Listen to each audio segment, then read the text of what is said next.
Bonjour étoile lumineuse, bienvenue sur la chaîne de Mahela Gaia.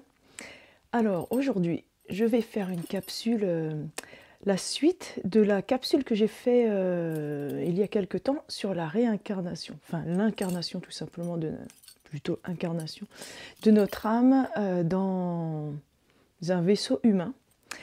Alors je vous remercie énormément pour vos retours. Je pensais pas au départ que cette vidéo déjà aurait aussi bien marché. Je me disais bon bah ça va peut-être intéresser quelques personnes, on verra. Et en fait j'ai eu un tel retour et plein de questions. Je me suis dit je vais faire une deuxième capsule pour répondre aux questions et expliquer davantage certaines choses qu'on m'a demandé. Alors, par où commencer? J'ai pris des notes. C'est la première fois, tiens, que je fais une capsule avec quand même un peu de préparation parce que j'ai eu beaucoup de questions et je me suis dit je vais regrouper. J'ai eu plusieurs fois des questions qui se recoupaient. Et c'est vrai que c'est un sujet, je me rends compte, hein, dont on n'entend pas parler beaucoup. Enfin, si on parle de réincarnation, de vie antérieure, de vie parallèle, de vie dans d'autres dimensions, mais pas du processus lui-même, le processus physique en fait, vraiment ce qui se passe au niveau concret de corps à corps, c'est le cas de le dire, quand l'âme s'incarne dans un vaisseau humain et avant de s'incarner dans un vaisseau humain, choisit des parents. Je vais en parler ça aussi tout à l'heure, du choix des parents, et est-ce que c'est toujours un choix ou pas. Alors, déjà, alors, je relis je vais relire un peu mes notes. Et ben voilà, le choix des parents, et on va commencer avec ça. Le choix des parents, moi j'ai vu, d'après, parce que quand j'ai fait les soins, des lectures d'âme, lecture de vie antérieure, en fait, que souvent, oui, il y a un contrat d'âme entre les parents et l'âme qui s'incarne. Par exemple, ma mère, je sais que je l'ai connue dans des vies antérieures. Mon père, non. C'est comme si... Mais on peut créer un nouveau contrat d'âme, en fait, avec l'autre parent en fait avec qui on choisit de s'incarner, parce qu'il y en a deux, mais avant tout souvent c'est avec la mère qu'on choisit, enfin on choisit plus la mère que le père souvent, parce que bah, c'est le vaisseau qui va nous accueillir en tant qu'âme. Donc, avec ma mère, je sais que j'avais d'avance des contrats d'âme, parce que quand j'ai choisi, quand j'ai vu, enfin du haut du ciel, me le représente comme ça, mais dans la dimension où je voyais son aura améthyste, violette qui m'attirait, c'est comme si je reconnaissais en fait quelque part cette couleur et ces vibrations, parce qu'il n'y a pas que les couleurs, il y en a plein qui ont la même couleur, mais c'est une histoire aussi de vibration. Donc il y avait comme une reconnaissance et un désir de reconnexion, de se dire bon bah là je peux aller avec cette âme, oui c'est elle, elle pourra m'accueillir par rapport à mes besoins en fait, en rapport avec ma mission d'âme. Donc souvent c'est vrai qu'on s'incarne avec une âme dont on perçoit que les vibrations nous apporteront quelque chose. Ça ne veut pas dire qu'on va bien s'entendre avec l'âme ou la personne. Parfois, après, quand on grandit, on s'aperçoit qu'il y a des conflits, qu'il n'y a pas d'amour, qu'il y a même de la violence, de l'abus. Donc, on ne choisit pas au niveau de l'amour, en fait.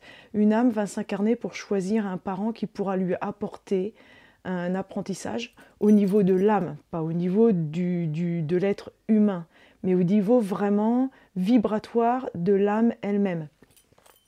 Donc c'est pour ça qu'il y a des fois des enfances très très difficiles, mais c'est un apprentissage de l'âme qui est en amont. L'âme a choisi en fait d'avoir certains apprentissages, mais je crois que j'en avais parlé rapidement la dernière fois, en fait quand on choisit des fois l'apprentissage, les épreuves, c'est comme si on sait qu'il y aura des épreuves et un désir d'apprendre quelque chose de nouveau, mais on ne connaît pas le contenu de ces épreuves. Enfin moi je le ressens vraiment comme ça, on ne connaît pas 100% du contenu.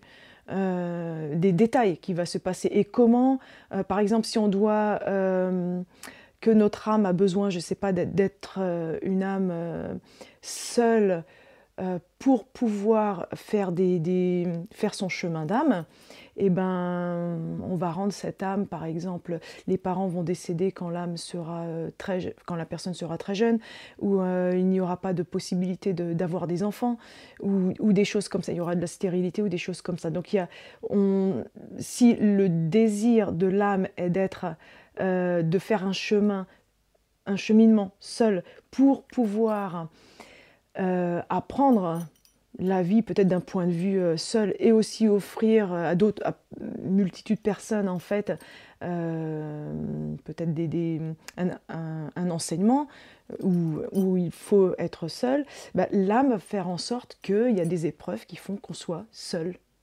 Et ça ne veut pas dire et après, un humain va pas le ressentir comme ça. On va se dire, mais pourquoi je suis seule, je suis condamnée, je peux pas avoir par exemple d'enfant, j'ai pas pu avoir de partenaire, mes parents sont décédés quand j'étais enfant. Donc, en tant qu'humain, on le perçoit complètement différent que ce que l'âme a planifié auparavant. Et donc, pour le choix des parents, moi, ce que j'ai vu, c'est qu'il y en avait certains, il y avait un contrat d'âme avec eux. Et ensuite, s'il n'y en a pas, le contrat d'âme se crée au moment de l'incarnation. Et pour certaines personnes, j'avais vu qu'en fait, à l'époque, il y avait, par exemple, maintenant, il y a beaucoup d'enfants qui vont s'incarner avec des parents qui sont déjà assez spirituels, qui sont déjà ouverts, qui ont une conscience élevée, qui ont une conscience ouverte. Mais à l'époque, il y en avait quand même, on va dire, moins. Il y avait les vagues de personnes éveillées, il y en avait beaucoup moins. Donc une personne éveillée qui s'est incarnée, on va dire, en 1960, qui s'est dit, bon, bah, il faut que je choisisse peut-être des parents assez éveillés qui pourront m'aider dans mon éveil. Bah, en fait, il y avait beaucoup moins de choix au niveau des personnes éveillées à l'époque. Donc, une âme qui s'incarnait, on va dire, en 1940 ou en 1960 ou 70, qui essayait de trouver des parents à peu près bien éveillés, ben, il y en avait... si, dans les années 70, il y en avait un peu plus quand même. Mais dans les périodes précédentes, il y avait quand même un peu moins, on va dire, de personnes éveillées comme maintenant, comme pour les enfants qui sont en train de naître actuellement. Donc, des fois, on n'avait pas trop le choix sur les parents. On disait, bon, bah là, ça devrait à peu près le faire. On va choisir cette mère, cette famille. Ça n'a pas l'air, finalement, dans le lot. Au niveau vibratoire, c'est un peu kiff-kiff, hein, ça ou l'autre. Donc, on choisissait un peu un petit peu par dépit, je dirais. Donc, oui, après, il y a un contrat d'âme qui se crée, mais c'est pas forcément en amont. Parfois, ça peut l'être. Parfois, il y a des parents-enfants, moi j'ai vu qu'ils se suivent en fait, de génération en génération, ou alors, c'est pas qu'ils vont être parents et enfants à chaque fois, mais qu'ils vont être dans la même famille, ou frères et sœurs, ou alors meilleurs amis, ou des choses comme ça. Il y a pas qu'une seule possibilité en fait. Il y a plusieurs alternatives. Donc ça, c'est pour le choix des parents. Et ensuite, oui, voilà. Et aussi, pourquoi il y a des parents difficiles et une vie, le début de la vie qui peut être difficile. J'ai répondu un peu à ces deux questions à la fois. Je voulais parler un peu de ça. Le choix des parents, mais aussi le début de vie qui est souvent pleine d'épreuves. Ça, c'est quand même... c'est comme j'ai dit, oui, lié vraiment au choix d'âme des parents, mais au nôtre aussi. Enfin, c'est tout un mélange. Et après, on n'est pas seul non plus, parce que finalement, il y a les choix d'âme du départ, mais après, on rencontre d'autres personnes qui ont aussi peut-être des contrats d'âme avec nous. Donc, il y a tout un... C'est vraiment... c'est une matrice, la matrice de notre vie, en fait. Et on rentre dans la matrice de notre vie. L'âme est consciente, pas nous en tant qu'humains. En tant qu'humains, on va dire, mais pourquoi il se passe ça? Et puis là, il y a eu ça, et j'ai encore cette épreuve. Et des fois, on a l'impression que la vie s'acharne contre nous, en fait. Mais c'est parce qu'il y a une épreuve qui emmène à une autre, et puis il y a tout un ensemble de ralentissements. Et évidemment, du point de vue humain, avec notre psyché, psychologie humaine, plus en étant dans un monde à l'époque vraiment 3D, bah, c'était très difficile à percevoir l'envers du décor, le fond en fait, et puis surtout à accepter. l'acceptation, ça c'est vraiment le plus dur. Et aussi les souffrances qu'on a. Donc on passe par beaucoup de souffrances et, euh, et non, c'est pas facile. Et ensuite, on est là en tant qu'humain en train d'essayer de guérir nos souffrances. Et ça fait aussi partie du cheminement de notre âme, d'avoir les épreuves, de les surpasser, de s'élever, s'élever, s'élever, toujours s'élever plus haut. Et donc, je ne dis pas que c'est facile, c'est souvent très difficile, mais alors quand on arrive ensuite au bout, enfin qu'on transmute, qu'on arrive à lâcher prise, à guérir de tout cela, là notre âme a réussi son apprentissage pour ensuite s'élever beaucoup plus au niveau vibratoire et suivre son apprentissage et suivre son évolution et ensuite s'incarner sur d'autres plans et ainsi de suite. C'est vraiment la spirale qui monte tout doucement, qui monte, qui monte, qui monte, mais en spirale. Euh, alors, il y a aussi un point vraiment important dont je voulais parler. Attendez, je vais relire, mais parce que je veux que ça soit dans le bon ordre. On m'a posé cette question tout à l'heure. Ah oui, pourquoi alors? Je vais d'abord faire celle-ci et l'autre avant. Pourquoi il y a des fois des âmes qui sont des enfants avec des handicaps physiques ou mentaux? Alors, il y a deux raisons. Ça peut être le contrat d'âme entre l'enfant et le parent, qu'il faut vivre cette épreuve, passer au travers de cette épreuve ensemble. C'est un apprentissage pour le parent, enfin les deux parents, pour les parents et pour l'enfant aussi. C'est un apprentissage d'âme. C'est une expérience de vie, une expérience d'avoir une vie où il y a un handicap. On en a tous des petits handicaps à différents niveaux, hein. Mais c'est avant tout, c'est vraiment un apprentissage de l'âme. Si c'est un handicap mental ou un handicap physique, c'est au niveau de l'âme, c'est le même apprentissage en fait, de devoir tout simplement vivre une vie avec cela pour apprendre et grandir et s'élever malgré tout en conscience. Et il y a beaucoup de parents qui ont eu des enfants avec des handicaps et ça les fait complètement se développer, ça transforme leur vie. Je ne dis pas que c'est facile, c'est difficile, c'est des grosses épreuves, mais ça leur permet de passer sur d'autres niveaux, de vraiment s'élever en fait, en conscience, d'avoir des prises de conscience, des prises euh, de transformer leur vie d'une façon qu'ils n'auraient pas pu imaginer avant en fait, et d'avoir des nouvelles perceptions sur tout un nouveau domaine. Et il y a plusieurs raisons à cela. Ça, c'est une partie, mais il peut y avoir aussi, par exemple, que dans une vie parallèle, il y avait un conflit entre ces deux âmes, donc il faut que ça soit résolu, et c'est résolu de cette manière. Donc il y a une multitude de raisons. Mais en général, c'est vraiment parce qu'il y a un contrat d'âme et une expérience à acquérir. Et autre chose aussi, un point très important dont je voulais parler, c'est les fausses couches et l'avortement. Alors c'est le truc tabou, l'avortement. C'est tabou dans la société. Les femmes qui font ça, elles sont criminelles. Et puis non, en fait, il y a l'autre côté. En fait, il y a le pour et le contre. On a le droit de faire ce qu'on veut avec son corps. Les autres, vous êtes criminels parce que c'est un meurtre.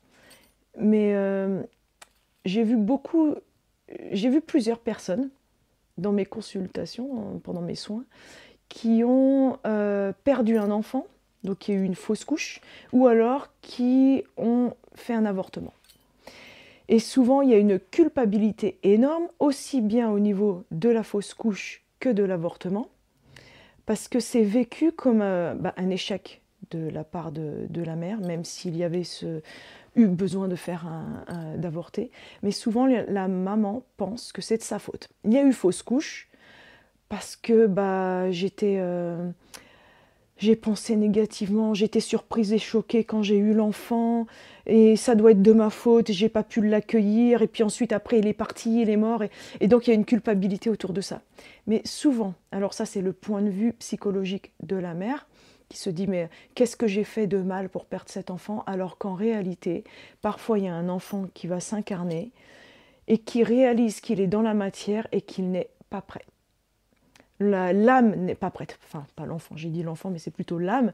L'âme n'est pas prête à refaire tout le cheminement à zéro et de revivre, ou alors elle a été incarnée, mais en fait, euh, tout d'un coup, il y a un changement d'avis, dire non, non, non, non, non, non, je suis pas prêt, ou je suis pas prête. Non, pas encore maintenant, pas tout à fait maintenant. Et puis finalement, je préfère pas être avec cette personne. Peut-être il y a un contrat d'âme que je suis pas prêt à faire avec cette maman ou ce papa, et je veux partir ou changer, peut-être s'incarner avec un autre parent pour X raisons. Donc l'âme se laisse mourir. C'est presque un petit suicide. L'âme se dit non, là. Mais il vaut mieux partir.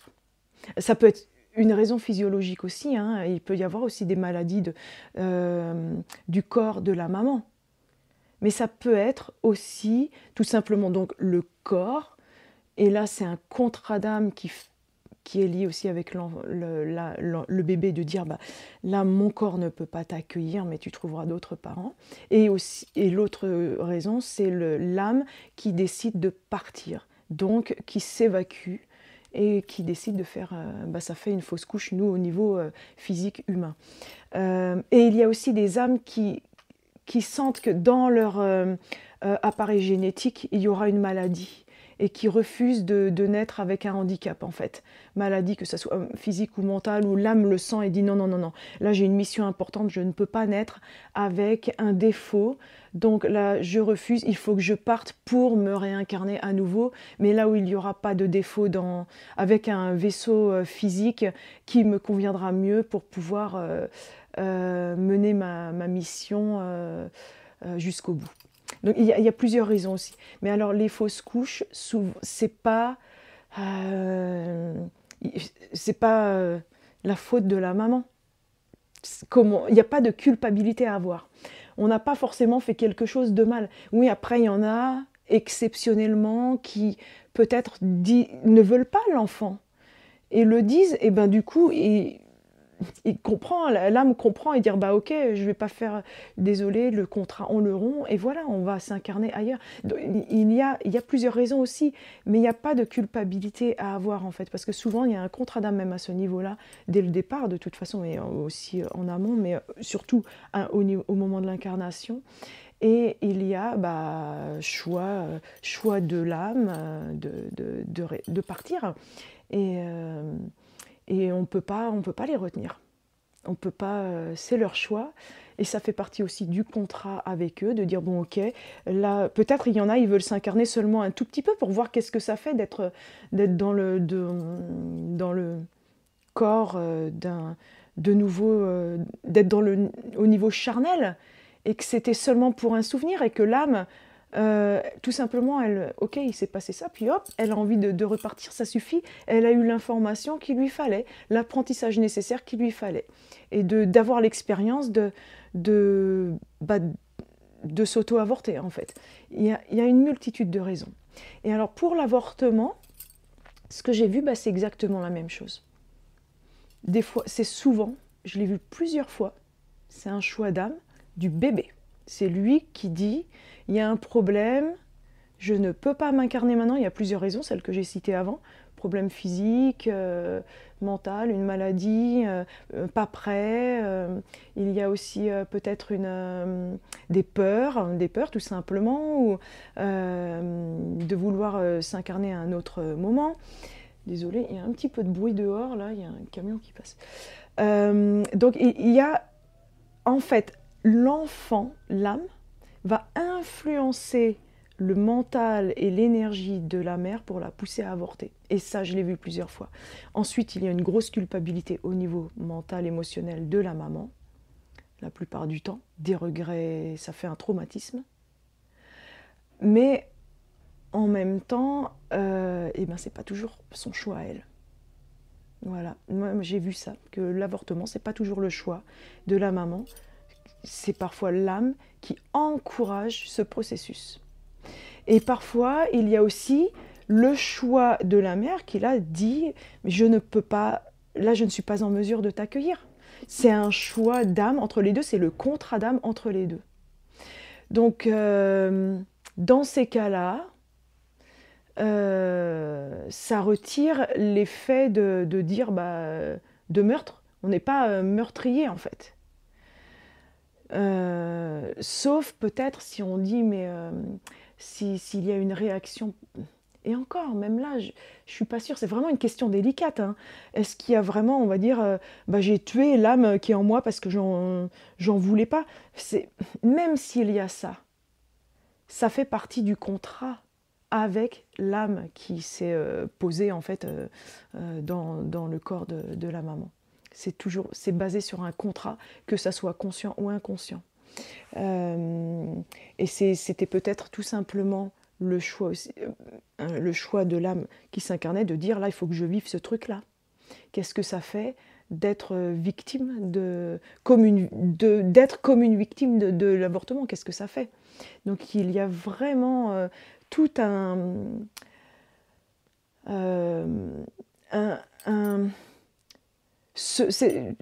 comment dire, un truc oh là là, les mots, un package, un arrière-plan invisible autour de ces sujets qu'on ne connaît pas bien parce que on se réfère au plan du mental encore une fois, donc et judéo-chrétien aussi. Alors qu'en fait, il y a vraiment vraiment beaucoup plus à l'arrière-plan de ces sujets-là, de ce sujet. Et de ces événements, de ce qui se passe autour de ça. Donc, est-ce que j'ai fait le tour? Parce qu'il y a beaucoup de choses que je voulais dire à ce point-là, sur ce point-là, mais je pense que j'ai résumé le plus gros de ce que j'avais en tête. Et voilà. Donc, pour celles, surtout, qui ont dû passer par cette épreuve, aussi bien parce que le papa est souvent aussi concerné, hein, mais il n'y a pas à vous sentir coupable, en fait. Parce qu'il y a beaucoup, beaucoup de choses en arrière-plan. Et peut-être que même l'âme qui a voulu s'incarner en vous, il y avait peut-être un contrat à régler. Peut-être que c'est quelqu'un dans une autre vie qui a été votre meurtrier ou un assassin. Et donc, inconsciemment, on a l'énergie de cette âme-là en nous et on dit mais c'est pas possible, je peux pas, je peux pas. Il y a un rejet en fait. Mais ça, c'est lié, oui, évidemment, au contrat d'âme, à ce qui s'est passé dans une autre vie. Donc, voilà. C'est quelque chose que je sens que dans le Nouveau Monde, on va le dédramatiser, mais aussi ça ne se reproduira plus ou de moins en moins. Parce qu'il y aura, on va sentir les âmes, on va faire les contrats comme si on les faisait en amont, beaucoup plus en fait. De dire, ok, là je suis prête à accueillir une âme, l'âme le sentira, il y aura beaucoup plus ça ne sera pas inattendu en fait. De dire, ok, là il faut s'incarner. Quand il y a eu avant être enceinte sans... les enfants non désirés, ce qu'on appelle un enfant non désiré, ça aussi, c'est lié au contrat d'âme, mais aussi parce que peut-être, ou même sûrement à l'époque, on sentait beaucoup moins s'il y a une âme qui voulait nous choisir déjà en tant que mère, et peut-être que ça se faisait plus tôt que prévu. Enfin, il y a plein de raisons pourquoi il y avait des enfants aussi indésirés. J'ai pas toutes les réponses. Et même sur tous les points là que je vous parle, j'ai pas toutes les réponses. Alors, autre question. J'en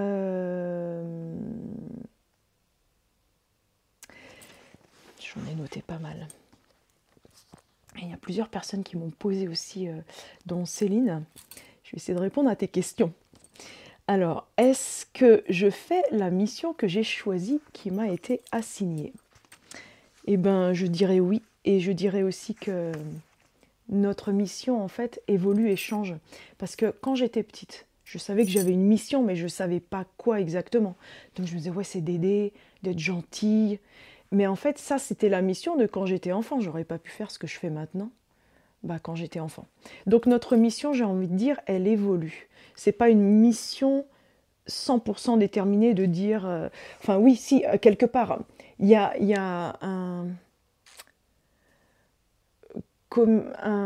une grosse clé de cette mission, un gros point en fait, que toute notre vie va faire pour nous mener, enfin, nous emmener vers la conclusion de notre mission quelque part, mais on a quand même des petites missions qui font partie de cette mission plus large. Donc, par exemple, oui, enfant, aider les autres, aider un camarade de classe, ça va peut-être se faire à ce niveau-là. Être gentil avec l'entourage. Donc, on incarne déjà la mission ou la prémission, en fait. Et avant de se souvenir vraiment de notre mission d'âme ou d'avoir de l'aide pour nous aider à s'en souvenir, on va passer par plusieurs stades. Moi, j'étais sûre d'avoir incarné ma mission quand j'étais à l'université et que je faisais de la recherche dans le but d'aider les jeunes. Et que j'étais vraiment en contact avec beaucoup de jeunes entre 18 et 25 ans. Et là, je me disais, c'est ça ma mission, en fait, d'être un peu guide pour les jeunes.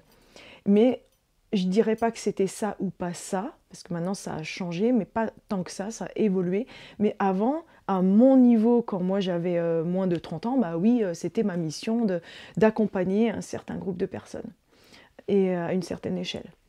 Et maintenant, je sens que j'incarne pleinement, parce que j'ai fait aussi récemment, dans les dernières années, et puis là encore récemment, des grosses reprises de conscience et recouvrement de mémoire. Donc ma mission, je l'incarne encore plus. Donc on l'incarne, mais à un petit niveau, et ça grandit, ça grandit, ça grandit. Et là, je sens que je l'incarne, mais beaucoup, beaucoup plus encore. Donc oui. Oui, moi je sens que je suis pleinement dedans. Et c'est ça qui me fait vibrer et c'est ça qui m'anime et qui me fait vivre aussi. Comment je le sais? C'est ça. Ça vibre. Ça vibre et on le sait. Quand on est pleinement dans sa mission, en fait, il n'y a pas de doute, on le sait, on est dedans, on se sent comme un poisson dans l'eau, en fait.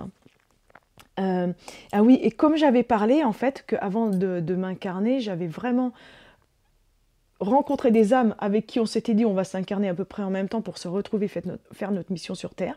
Alors la question que j'ai eue par plusieurs personnes, c'est est-ce que j'ai retrouvé les âmes avec qui j'étais là-haut, dans l'autre monde, pour pouvoir ensuite m'incarner? Est-ce que je les ai retrouvées? Est-ce qu'il y en a qui sont dans mon entourage? Est-ce que je sais qui est qui? Et est-ce que j'ai déjà rencontré tout le monde ou est-ce que je vais en rencontrer d'autres? Et est-ce que je sais quand? Et qu'est-ce qu'on s'apporte les uns les autres? Alors, la réponse, oui, j'en ai rencontré beaucoup et il y en a que j'ai reconnu que c'était, surtout après les années 2020, mais aussi avant ça d'ailleurs. Il y en a, oui, il y en a que j'ai reconnu mais qu'eux ne me reconnaissaient pas. Mais il y en a, je n'étais pas consciente encore de ce processus parce que je me suis rappelé, je savais pour ma mission que je me souvenais de ma naissance et tout ça. Mais après, petit à petit, j'ai eu les mémoires sur le processus d'incarnation, mais c'est seulement en 2022 que j'ai eu les mémoires sur comment c'était avant l'incarnation, quand on choisit de s'incarner. Et sur que j'étais pas toute seule, avec d'autres âmes. Donc ça, c'est récent que je m'en souviens. Alors maintenant, je peux dire qu'il y avait des personnes qu'on rencontre dans la vie, puis on dit mais c'est pas possible, j'ai trop l'impression de les connaître, on s'entend bien du premier coup. Ça, c'est des personnes qui font partie de notre groupe d'âmes et en général qui étaient là avec nous aussi dans l'autre plan et on s'est réincarnés à peu près en même temps et peut-être par choix ensemble. Donc il y a des personnes, oui, on travaille même actuellement ensemble. Il y en a plusieurs personnes avec qui j'ai vraiment des contacts où là, je sais qu'on était sur l'autre plan en même temps et qu'on s'est connus. Il y en a pas mal et il y en a avec qui j'avais reconnu parce qu'on était... on ne s'est pas forcément incarné tout à fait au même moment, mais c'est parce qu'on avait des vies, d'autres vies vécues ensemble. Mais il y en a, je sais, que je n'ai pas encore retrouvé et que je les retrouverai plus tard. Et il y en a avec qui on a fait une partie de mission de vie ensemble. Et maintenant, je sais que c'est terminé. Donc, en fait, on s'apporte l'un et l'autre. Ça ne veut pas dire qu'on va rester toute la vie ensemble. Mais on se retrouve pour faire un morceau, par exemple, de mission ensemble. Et puis après, on se retrouve avec d'autres pour faire un autre bout de mission ensemble. Et ainsi de suite, en fait. Mais il y a quand même plusieurs personnes, je me souviens, on disait oui, on va faire ça. Enfin, on était censé quand même faire des choses ensemble. Mais ça ne veut pas dire passer toute la vie ensemble. Ça peut être, travailler sur réancrer les énergies du nouveau monde. Et là, on est tout plein comme ça. Je rencontre énormément de monde à ce niveau-là, donc je pense que je n'ai pas encore rencontré toutes les personnes. avec qui je suis censée, enfin que je suis censée retrouver, mais il y en a, et ça se fera quand ça devra se faire en fait. Et puis il y en a, bah oui, on s'est retrouvés, puis après c'était oui, seulement un morceau de la vie, et voilà, après on est chacun passé à autre chose. Donc on s'apporte pour un moment donné, ou alors pour une très longue période. Il y a, il y a pas en fait il n'y a pas de loi à ce niveau-là. Et alors, autre question très importante. C'est Rosa et Florence qui m'ont posé ces questions. Et puis d'autres personnes aussi. Alors je vais les lire. Je les ai recopiées, mais peut-on se rappeler de sa mission et de cette période plus tard dans la vie? Ou bien moi, je l'avais déjà en mémoire avant que j'avais décidé de m'en rappeler avant de m'incarner. C'est les deux. Il y en a qui vont se rappeler une fois incarnés, en fait, que les mémoires vont revenir. Il y en a qui vont faire des personnes qui vont faire des sauts quantiques, des sauts de prise de conscience, je ne sais pas, peut-être à 60 ans, et que là, ils vont se dire, mais là, tout d'un coup, il y a la mission de vie qui se met en place, parce qu'il y a quelque chose qui les a amenés à ce cheminement, et de dire, mais là, il y a des prises de conscience comme quoi... voilà, et ben à ce moment-là, il peut y en avoir à 5 ans, à 10 ans, à 20 ans, à 70 ans, à 80 ans.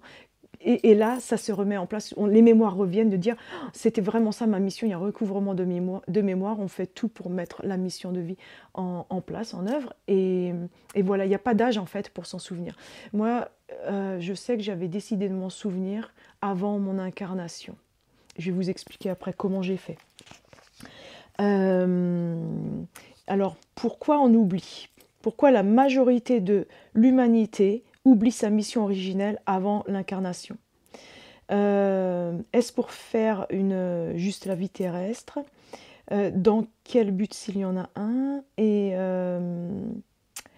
il y a aussi... alors, qu'est-ce que j'ai écrit? Je ne peux même pas me relire. Hein. Ah oui, beaucoup cherchent le but de leur vie et est-ce que ça peut mener au suicide? Et oubli de la mission. Ça, je vais en parler aussi. Mais alors, je vais juste une parenthèse. Le suicide, oui, il y a des gens, peut-être... Il y a plusieurs raisons. Beaucoup de raisons au suicide. Parce qu'en fait, les épreuves sont tellement lourdes et dures, même si c'est les épreuves choisies par l'âme au début, de dire, mais l'être humain lui-même ne peut pas supporter, en fait. Donc, des fois, psychologiquement, c'est insupportable et on avorte la mission. Mais il y a l'autre côté aussi. C'est peut-être tout simplement la mission de l'âme de vivre un suicide et savoir ce que ça fait. Il y a vraiment, c'est les deux. J'ai vu moi des fois que c'était une mission d'âme, parce que j'ai fait passer des âmes, donc il y en a qui s'étaient suicidés et qui avaient très peur parce qu'on parlait du péché, que c'était un péché, qu'il y aurait l'enfer et tout ça au bout de... l'âme a eu peur en fait. Le conscient humain. Et alors qu'en fait, c'était seulement là une expérience. Mais il y en a, oui, peut-être qu'ils étaient... Là, j'ai pas non plus toutes les réponses. Il y en a peut-être dans leur âme avait dit, il faudra que tu restes au maximum. Et puis non, la mission a été avortée. Enfin, il y a différentes raisons. La mission, des fois, elle est avortée. Et après, on revient ou on repasse sur un autre plan pour la terminer, pour la compléter ou pour recommencer.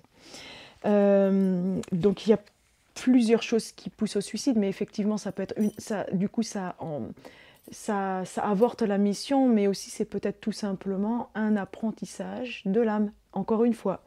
Donc il n'y a pas de réponse, c'est pas noir ou blanc. C'est une multitude de réponses, c'est vraiment comme il y a un prisme énorme en fait dans cette... à toutes ces questions. C'est vraiment, on peut le ressentir qu'à l'intérieur. Encore une fois, c'est pas quelque chose qu'on peut comprendre avec le mental. Enfin, qu'on peut pas tout analyser et tout concevoir avec le mental. Et alors, pourquoi on oublie? Est-ce que c'est seulement dans le but de vivre une vie terrestre et rien d'autre? Eh bien, pour certains, oui. Certains, on dit, là j'ai peut-être envie d'avoir une incarnation où je suis complètement neutre. comme nouveau à tout. Et juste avoir l'expérience terrestre et rien d'autre. Pour certains, c'est le cas.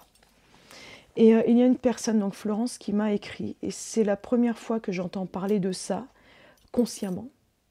C'est que Florence, je te fais un petit coucou au passage, se souvient en fait qu'elle elle ne voulait absolument pas s'incarner, mais on l'a forcée à s'incarner. Et pour aussi déjà, parce qu'il y avait sûrement, c'est ce que j'avais expliqué à travers notre échange de email, mais qu'il y a on est parfois, il y a, même si on n'a pas envie, parce qu'il y a des choses lourdes en fait, on se dit ah non, j'ai vraiment pas envie de refaire tout ça et j'ai pas le courage. Mais il y a quand même un karma qu'on doit épurer. Donc on est obligé de se réincarner pour épurer sur les plans concrets ce karma. Il y a des contrats d'âme de la famille. On est peut-être gardien de la famille, celui qui doit épurer qui a la mission d'épurer tout le karma de la famille et des ancêtres. Donc là, même si on n'a pas envie de le faire, l'âme est quand même obligée de... Enfin, s'auto-oblige au niveau vraiment de l'âme et du soi supérieur, se dit oblige en fait quand même, est plus ou moins obligée par différentes obligations à une incarnation pour épurer tout ça parce qu'elle est bloquée. Et c'est ça, sur Terre ensuite, ce déblocage va se faire quand le karma sera épuré, ce qui va débloquer le processus d'évolution de l'âme. Donc là, ça peut être une incarnation obligée, qu'on ressent que c'est obligé. Ça peut être de dire, bon, bah, de toute façon, je suis bloqué sur un plan, j'arrive plus à évoluer, donc il est temps de, bah tant pis, il faut revenir pour épurer tout ça, nettoyer, lâcher prise. Et après, mon âme, le cheminement sera débloqué. Donc il y a ça. Mais il y a aussi autre chose que j'ai vu en 2022. Et 2022, 2020, tout début 2023, ça a duré sur plusieurs mois. J'avais des aperçus. J'en ai parlé à très très peu de monde parce que c'est quand même un truc énorme. J'ai eu des contacts avec des âmes qui sont dans l'astral hein, pour ça. Mais j'ai commencé à m'apercevoir, et plusieurs personnes en parlaient aussi, hein, qu'en fait l'incarnation c'était un piège. Bon ça, il y en a plusieurs d'entre vous hein, qui sont conscients, qu'on se réincarne et on est comme coincé dans une spirale mais à répétition, comme un hamster, parce qu'on n'a pas pu lâcher prise sur certaines sur certaines choses et certains aspects, et que du coup on recommence à s'incarner jusqu'à temps qu'on puisse nettoyer, épurer toutes ces choses-là. Mais il y a aussi autre chose. Pourquoi on oublie avant de s'incarner? Pourquoi il y a une telle amnésie? Et pourquoi certains n'ont pas cette amnésie? Alors peut-être que moi je ne l'ai pas eu. On n'est pas tous censés se souvenir ce que je me souviens, ce que je vous raconte, sur l'incarnation, l'autre plan et tout ça. Le but de la vidéo, c'est pas de forcément de vous éveiller vos mémoires d'avant incarnation. Peut-être que je suis juste, qu'on est quelques-uns à s'en souvenir, à connaître le processus pour justement répandre l'information. Mais c'est pas... vous pouvez être très très éveillé et ne pas se souvenir de ça, et ben c'est pas grave. Parenthèse. Tout le monde n'est pas censé se souvenir de tout, ça servirait à rien sinon qu'on ait des aspects différents et qu'on se complète les uns les autres en fait. Moi je vous apporte cette information, quelqu'un d'autre va m'apporter, je ne sais pas, un soin sur un autre plan. Ou faire... Il y a des choses que je ne connais pas et que d'autres personnes m'enseignent. Donc on n'est pas tous censés se souvenir de ces choses-là, mais c'est un don que j'ai, ou je dirais peut-être pas un don, mais un présent pour moi de m'en souvenir, mais c'est aussi le choix de mon âme de m'être souvenu de tout ça et d'avoir des recouvrements très faciles de mon âme. Mais il y a une chose, alors ce que j'ai vu dans l'astral, ça va choquer beaucoup de personnes, je pense, parce qu'on ne s'y attend pas, je m'y attendais pas. Quand j'ai vu ça, c'était un choc, ça m'a fait une attaque, une panique attaque là, tellement j'étais submergée, choquée. En fait, on a l'impression que sur Terre, bon, on vit une vie très dure, hein, c'est l'enfer sur Terre et tout ça. Puis après, quand on meurt, on va au paradis et tout va bien. Si on est mauvais, on va en enfer. C'est noir et blanc, comme ça. Mais en fait, on dit aussi souvent, bon, bah, l'enfer, c'est ici sur Terre, parce que on en bave, hein. Bon, c'est vrai. Mais que là-bas, sur le plan astral, les autres plans où l'âme, ensuite, quand on perd, quand on s'en va de notre corps et qu'on retourne là-haut, que tout va bien, c'est le paradis. Et puis on continue notre évolution. Maintenant, oui, maintenant c'est comme ça.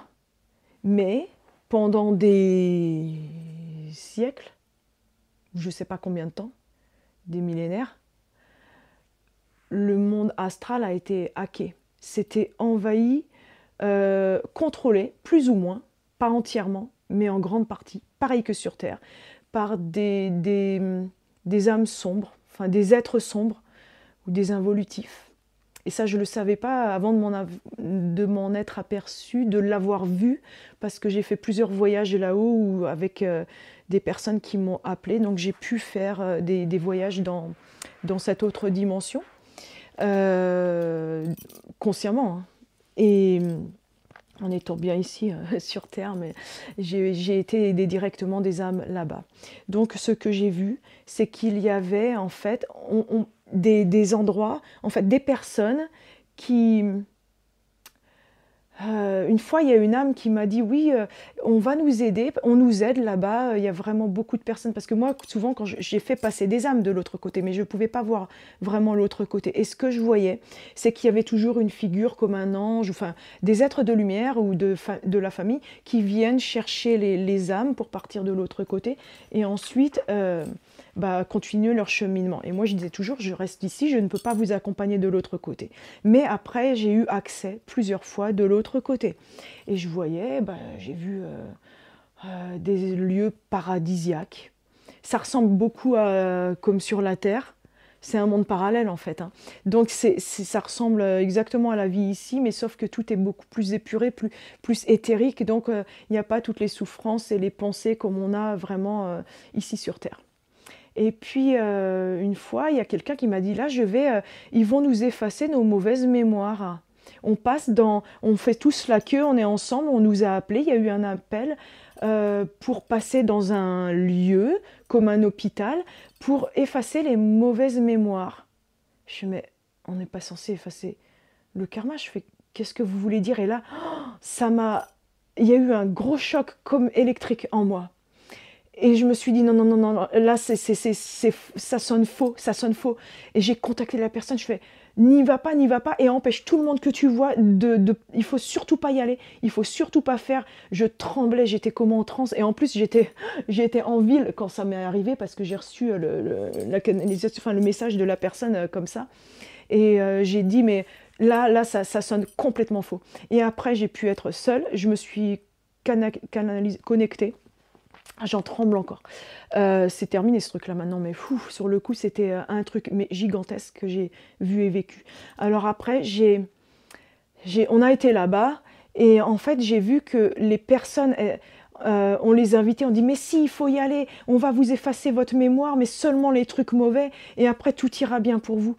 Et en fait, ce qui se passe, c'est qu'il y avait des êtres involutifs, avec une apparence super gentille, d'ange, qui invitait les gens à perdre leur mauvaise mémoire, mais en réalité, ils passaient dans des trucs, moi j'ai vu, ça faisait un peu comme des espèces de, pas des vaisseaux, mais des chambres en fait, où on met des trucs sur la tête comme un casque, mais ça fait très quantique, extraterrestre, et les mémoires, on les efface. Ou alors, ils sont sur des lits ou dans des pièces, en fait, où il y avait... je vais fermer les yeux, c'est plus facile pour moi, de revoir tout ça. Parce que ça fait un bout de temps que je ne me suis pas replongée là-dedans. J'ai même pas lu mes notes d'avant parce que je voulais que ça soit frais de nouveau. Et en fait, ouais, ils n'étaient pas conscients, mais on effaçait tout, en fait. Pas seulement les mauvaises mémoires, et après c'est comme si on est lobotomisé, et du coup on repasse à zéro, prêt à être réincarné, en oubliant les mémoires d'avant. Donc quand on se réincarne, et rebelote, on va revivre des mêmes choses, des mêmes expériences, des mêmes souffrances. Et comme à l'époque les involutifs, à travers les égrégores, se nourrissaient, avant qu'ils disparaissent, parce qu'il n'y en a plus maintenant, avant, en fait, ils se nourrissaient beaucoup de ces égrégores de souffrance. C'est ça qui les nourrissait. Quand un humain qui souffre et qui a des pensées de souffrance et a une énergie de souffrance, bah, ça relâche de l'énergie de souffrance dans l'atmosphère. Ça crée donc ce qu'on appelle comme moi je dis comme une couche d'ozone, mais c'est un égrégore, comme des nuages. Il y a les nuages de joie, mais les nuages de souffrance et de tristesse. Et ça, c'est ce qui nourrissait le plus à l'époque les êtres plus sombres. C'était leur nourriture. Mais dans l'astral, il y avait ça, mais à plus grande échelle en fait, dans une partie de l'astral, quand les personnes humaines mouraient et repartaient là-haut. Et donc, en effaçant leur mémoire et en les remettant sur Terre, bah, ça faisait un roulement en fait, les souffrances qui étaient toujours là pour renourrir. Et j'avais vu aussi des vortex dans l'astral qui allaient directement nourrir ce qu'on appelle le bas astral, donc l'endroit, enfin les gens ou les êtres qui vibraient plus bas que nous à notre niveau sur Terre. Ça, c'est comme s'il y avait des tubes, enfin des vortex qui étaient liés, comme des fils électriques, mais des gros tubes. Et donc, quand on enlevait toutes ces mauvaises mémoires des gens et tout, même les bonnes, ça nourrissait en fait ces êtres, ces autres êtres sombres. Et en même temps, il y avait aussi une pièce, un lieu, mais un truc énorme, énorme, énorme, qui faisait comme un énorme four avec des flammes dedans, comme un énorme chaudron, mais une salle fermée où on ne peut pas sortir. Et les âmes, parce que l'âme ne meurt pas, les âmes, on en emprisonnait certaines dedans, et elles souffraient, on leur injectait, c'est comme si elles recevaient plein de souffrances, et qu'elles brûlaient. En fait, elles brûlaient, mais pendant une éternité finalement. Et leur souffrance nourrissait passait en fait à travers ce vortex qui nourrissait ensuite les êtres qu'on dit du bas astral, mais qui étaient aussi là sur Terre, enfin tout le négatif en fait. Et quand j'ai vu ça, mais c'était, enfin moi j'ai pas pu, j'ai canalisé ça en plusieurs fois parce que j'étais en pleurs, et je fais mais en fait et après, voilà, on nous fait nous réincarner, après on les laisse là, puis après, en fait, il y a des âmes qui se réincarnent et qui se sentent mal, qui sont en souffrance et qui ont des envies de suicide et tout ça, mais c'est parce qu'elles sont passées par une vie, en fait, de souffrance avant de revenir sur Terre, mais de souffrance atroce. Et, et là, enfin, j'ai réalisé ça, je fais, mais c'est horrible. Et alors, comment il y en a qui ont pu échapper à ça? Parce que voilà, ça c'est l'autre côté. Je me souviens qu'il y avait des êtres qui ressemblaient à quand moi j'étais là-haut, qui ressemblaient à des mendiants, des gens à qui il fallait pas faire confiance, enfin qui faisaient très sale sur eux, que vraiment, ça nous répugne. Et pourtant, parce qu'à un moment de mon incarnation, de ma vie là-bas, on va dire dans le haut astral, dans l'astral, où on m'avait dit, il faudra suivre les personnes auxquelles on ne s'attend pas. Et je savais qu'il fallait faire ça, j'avais eu l'info. Et du coup, il y a des personnes qui nous invitaient à les suivre, mais vraiment, un peu comme des mendiants, qu'on se dit, est-ce qu'ils vont nous voler, qu'est-ce qu'ils vont nous faire du mal, on n'a pas trop confiance, mais on sent que peut-être, il y a quelque chose à faire avec ces êtres-là. Et moi, j'ai suivi un de ces êtres-là. En fait, c'était des gens du plus haut astral encore, des êtres galactiques déguisés,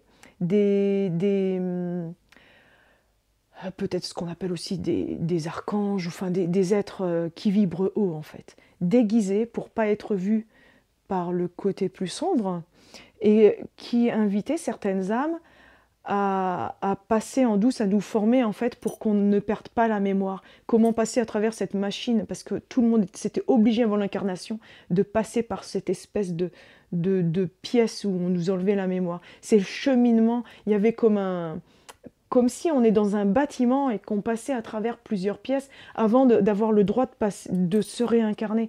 Et il y en a, bon, bah, ils sont pas prêts à faire ça tout de suite, on les aide. En arrivant là-bas, c'est vrai qu'il y avait une aide, on les aidait à guérir de certaines de leurs souffrances et tout ça.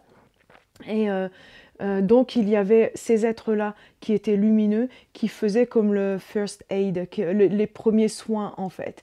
Et puis après, les autres sombres qui dominaient dans ce monde, en fait, prenaient la suite. Et là, en faisant du mal, évidemment, mais c'est comme s'il y avait, vraiment, ils dominaient. Et du coup, il y avait quand même des êtres lumineux qui travaillaient en cachette, donc c'est pour ça qu'ils étaient déguisés avec une apparence comme ça qui ne fait pas envie, et qui avaient dit, moi je me souviens, ils avaient dit, tu vas passer par la machine, mais essaye de bloquer pour pas perdre toute ma mémoire, et ensuite aussi d'agir comme si j'étais lobotomisée en fait. Et je me souviens, j'étais passée par des trucs, j'avais essayé de me mettre, après j'étais passée en fait avec des gens un peu par cette pièce, mais en me cachant, en essayant de faire croire en fait que j'étais comme ça, là, comme le zombie, parce qu'on est comme ça après, comme vraiment des zombies, mais tout avec plus ou moins d'apparence, enfin un éther quand même, un peu, moi je le vois un peu humain parce que c'est de mon point de vue de maintenant, mais je vois comme si on est une âme qui qui est abîmée mais qui ne l'est pas en réalité, donc de dissimuler tout ça et de jouer un jeu en fait du théâtre et de feindre en fait, hein. Mais je me souviens qu'ils avaient effacé quand même certaines choses, c'est pour ça qu'il y a plein de trucs que je ne peux pas m'en rappeler. La machine avait quand même effacé, mais après j'avais fait croire, en fait il y a une partie qui avait été effacée parce qu'il y a plusieurs étapes, mais en fait j'avais fait croire que ouais je serais dans le rang, j'avais tout, j'étais tout allait bien, enfin au niveau ouais bien heureuse, je me réincarnais. Et puis là on était plusieurs, j'étais pas la seule comme ça qui faisait semblant de se souvenir de rien, mais je me souviens une âme que j'ai rencontrée plusieurs fois dans une vie passée, qui était une âme sœur. Et on s'était vu et je lui avais bien dit tu vas passer par ça et il faut faire attention. Et lui, il était complètement, il est passé par la lobotomie, donc il se rappelait de rien. Et je l'ai vu comme un légume et ensuite on s'est incarné à peu près en même temps. Et je l'ai retrouvé, c'était en 2011. Je ne savais pas que c'était lui, c'est après, il y a 2 ans que je me suis rendu compte. Je savais, quand je l'ai retrouvé, je savais que c'était une âme sœur et tout ça. Moi je me souvenais de nos vies passées, mais lui ne se souvenait de rien. Et quand j'ai essayé de lui parler, il a eu très très peur en fait. Et il croyait que je faisais des trucs un peu sorcellerie, tout ça. Il me faisait, mais toi, c'est bizarre là, tous tes trucs qui font peur, là, je veux pas qu'on parle de ça. Mais en fait, c'est quand je me suis rendu compte, il y a 2-3 ans, là, quand toutes ces mémoires me sont revenues, il y a 2 ans, je me suis dit, mais mon Dieu, mais c'est pour ça qu'il n'a pas pu se souvenir de qui j'étais. Moi, oui, je m'en suis souvenu, mais pas lui, parce qu'il est passé par tout cet effacement de mémoire. Donc après, peut-être que pendant les autres, ces prochaines incarnations, il y aura plus ça, parce que alors ce qui s'est passé, ah oui, et il y avait les animaux aussi.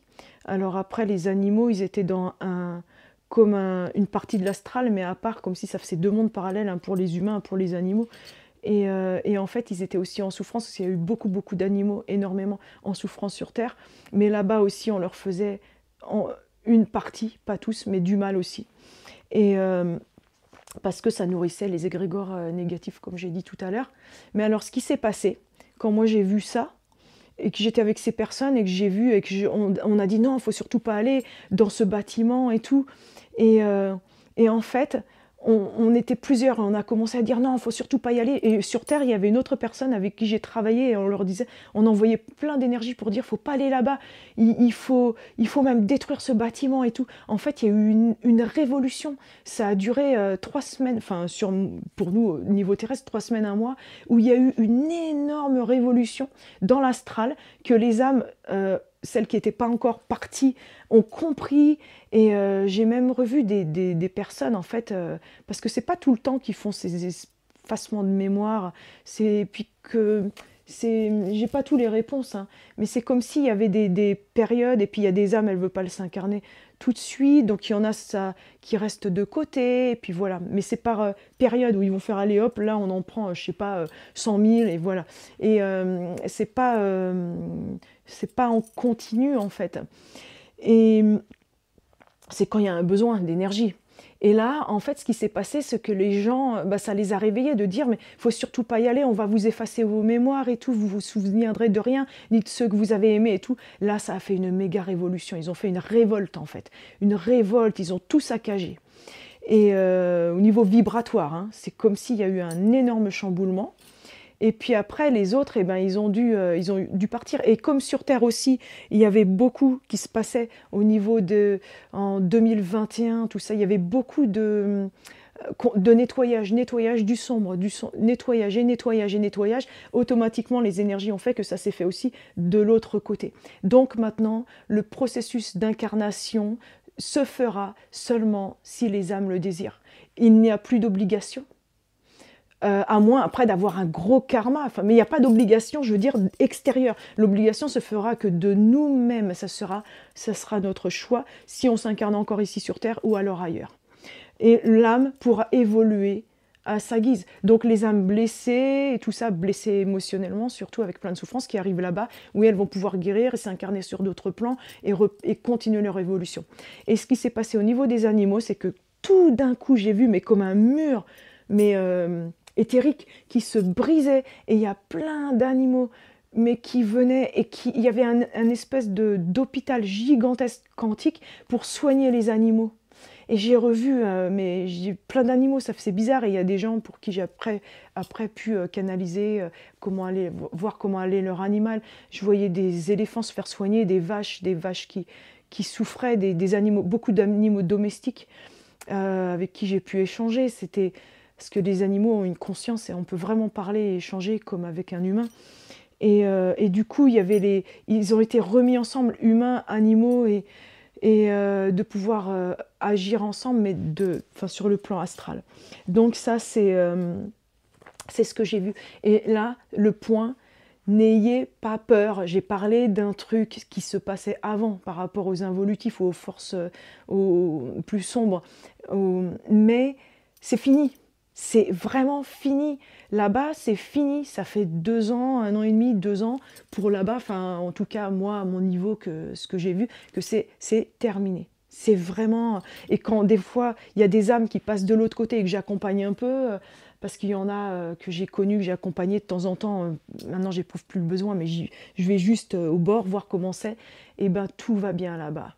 Donc, si vous avez des personnes autour de vous qui décèdent, enfin des âmes qui choisissent de remonter, d'aller de l'autre côté, n'ayez crainte. Elles n'ont plus rien à craindre, vous n'avez plus rien à craindre. Donc ce qui s'est passé là-bas, là j'en parle, je l'ai dit à très très peu de monde ce truc-là, parce que c'est énorme. Et puis je me disais, mais on va me prendre pour une dingue, et puis j'aime pas parler des trucs sombres en fait. J'aime pas du tout d'en parler. Et pourtant, moi, j'y étais dans le bas astral. J'ai fait des recouvrements d'âme. J'ai côtoyé du monde, même là-bas.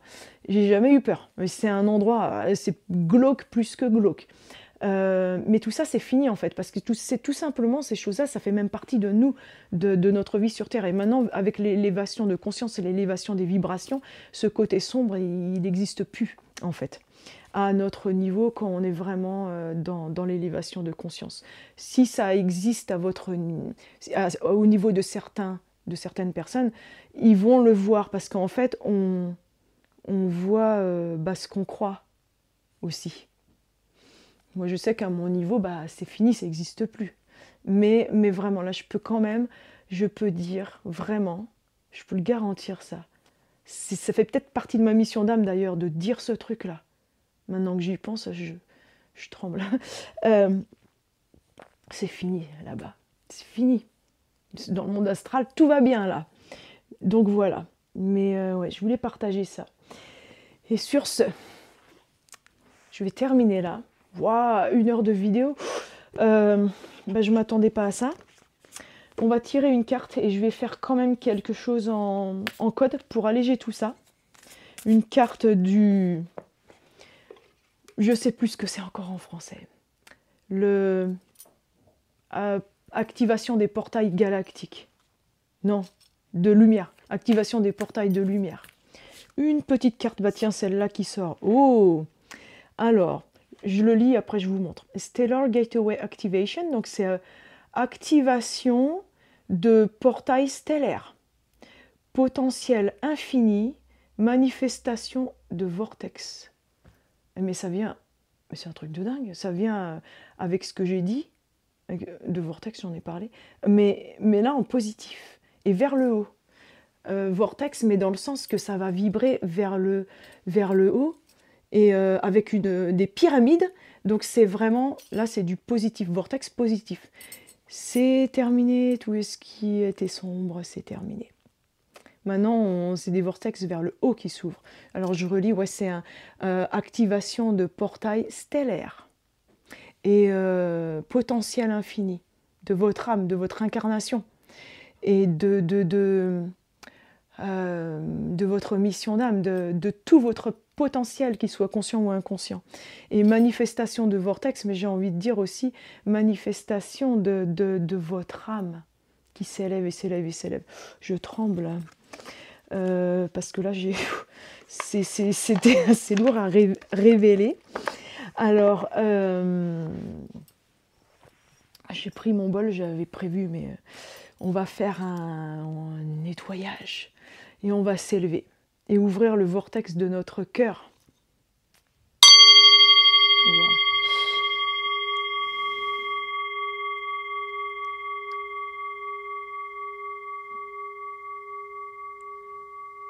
Ça vibre.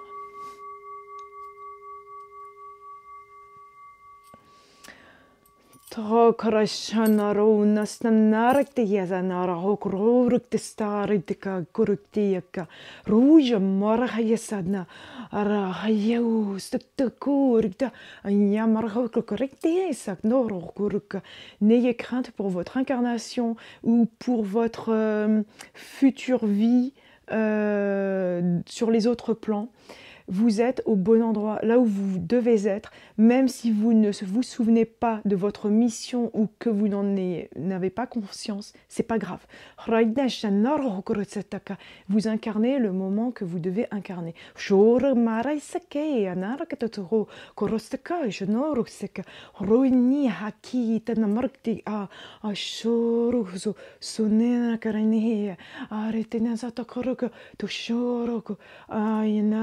Soroku torka artas jumenaki araka tasnaka hokorutu anumurke ayarakta sa urute shenanoro o makikena yata naraktesa ayasana shoro krutstukrutstuku.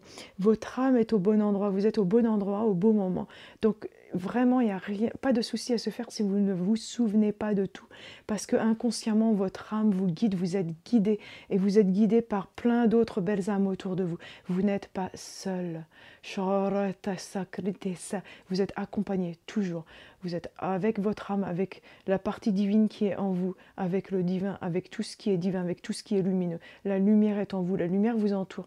Et tout est en vous. Même si ça semble sombre, votre vie, la lumière vous enveloppe. La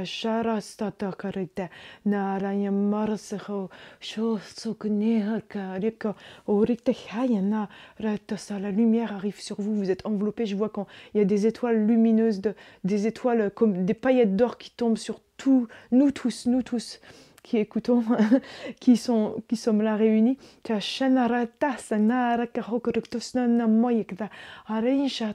On est enveloppé de lumière, enveloppé d'amour divin. Toutes ces particules comme des pépites, des paillettes d'or qui arrivent sur nous, c'est trop beau. Des confettis d'or. Pour illuminer vos vies, illuminer votre âme, illuminer votre cœur, votre corps, pour vous illuminer tout entier, tout entière.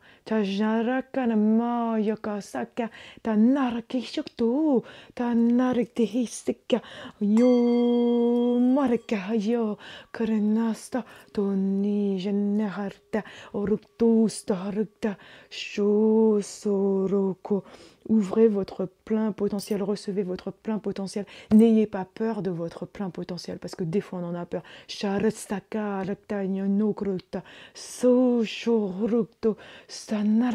Laissez vivre votre pleine conscience, votre plein potentiel. Laissez vivre votre âme à travers vous.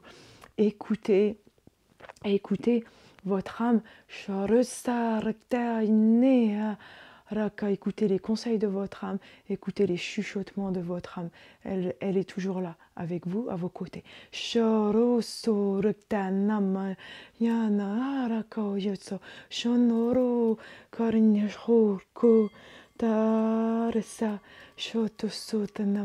On vous aime, vous êtes tellement aimé. Je ressens tellement, là, ouah, je le sens, cet amour en moi qui passe en moi.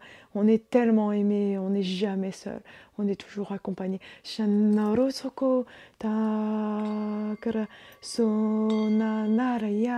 ta koronaya sektarak de yoku horuhu to sama shahu krukter sakanya koluka samarakaya to so karanakaneya taranau to moyaki hasta noruktusha hana karakto moyakto so shoto na karakshum kagaktesa tanara joku tarsne tona mayaktiziko.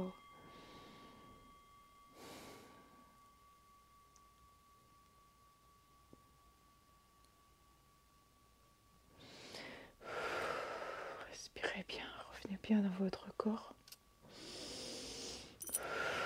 Ashnanas rokruktu.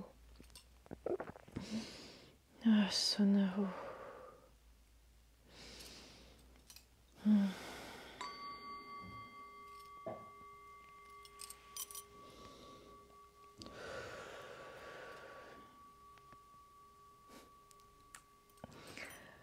Je vais vous laisser ici avec plein de belles vibrations pour vous, autour de vous, et vibrez toujours plus haut, plus fort, et brillez plus fort.